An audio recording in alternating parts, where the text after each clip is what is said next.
video too.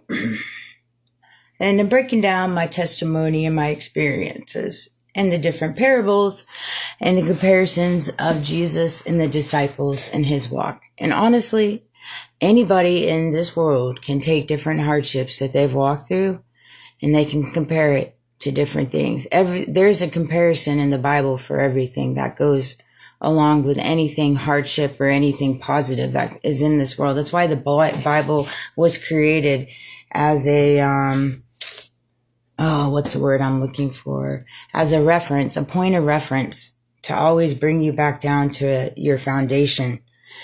You know, for me personally, that's how I look at it. Again, take away what resonates, you know. The last couple of years, I mean, there's not been anything short of normal. But then again, I don't classify as anything as normal anymore. What is normal? That's what I'd like to know. What's the normal American dream with a white picket fence? How does one achieve that? You know what I'm saying?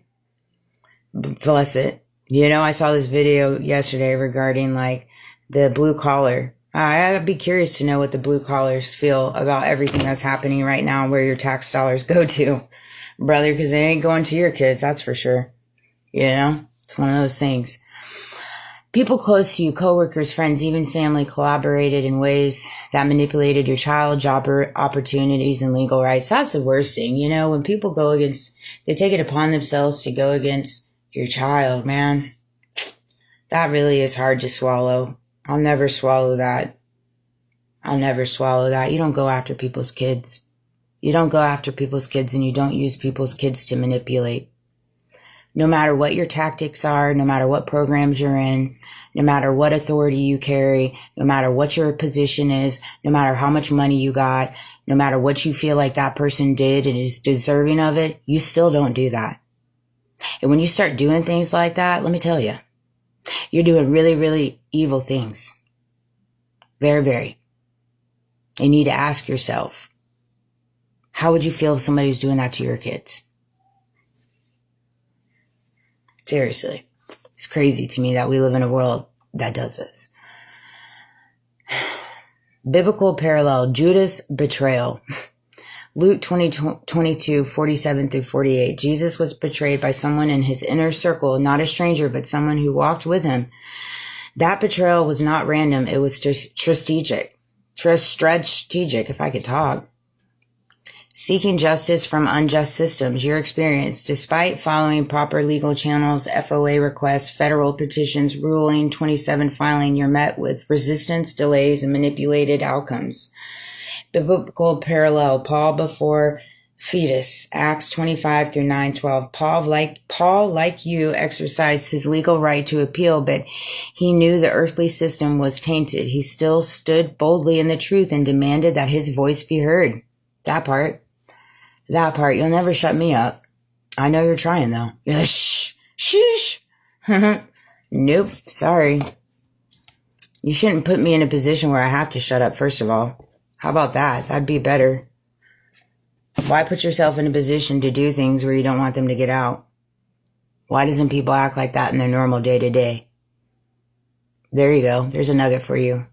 For entertainment purposes only. If you don't want things you did, dirty deeds you did, funny money you made, and how you went about it to get out, well, don't make those decisions. Speaking out against institutional hypocrisy, your experience. You've exposed wrongdoing within companies and government system tied to public assistance, faith, and healthcare despite the risk to your safety and well-being. Biblical parallel, Jesus flipping tables, Matthew 21, 12 through 13. Jesus confronted the corruption in the temple boldly, overturning the tables of those exploiting others in the name of God. That act disrupted the power structures and made him a great target. I know I'm a great target. I know I am. Hello. As soon as I walk out the door, I see it. As soon as I walk out my door right here, I see it. Literally. And not even just in my local community. It's bigger than that. Even the entertainment business. It's freaking nuts. Anyways, I'll be honest, I've lost respect for some of the people that I, have listened to for many, many years. And if their songs come on, Click, click. And it's unfortunate. It's unfortunate. And I'm not sure other people feel the same way, but I know for me. Pain, isolation, spiritual testing. You've endured physical pain, emotional isolation, manipulation tactics meant to break your spirit. Job's trial. Job. I be living my own Job, Susie, no doubt. Job 1-2. Job lost everything, his health, relationships, livelihood, but still clung to God. His integrity through testing exposed the limits of Satan's power and led to restoration. You can't break my spirit. You can try. You can try. And boy, do you. But you can't. And that's what gets your goat. But that's the true spirit of God. And everybody has the will for it. Nobody can break your spirit unless you give them that power. Nobody can break you unless you give them that power. Nobody can tell you who you are and what you can be unless you give them that power. You have control over that. No one outside of you does. God's protection over the faithful. Your experience. Despite relentless attacks, you've continued to fight legally, spiritually, and emotionally, not for revenge, but for truth, justice, and restoration. Amen to that. Biblical parallel, Daniel in the lion's den, Daniel 6. No, River.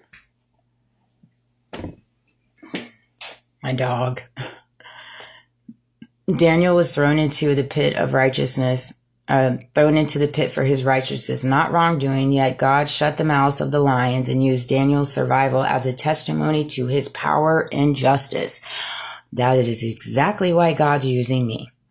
To testify for his power and his justice when you truly walk with him. Closing reflection.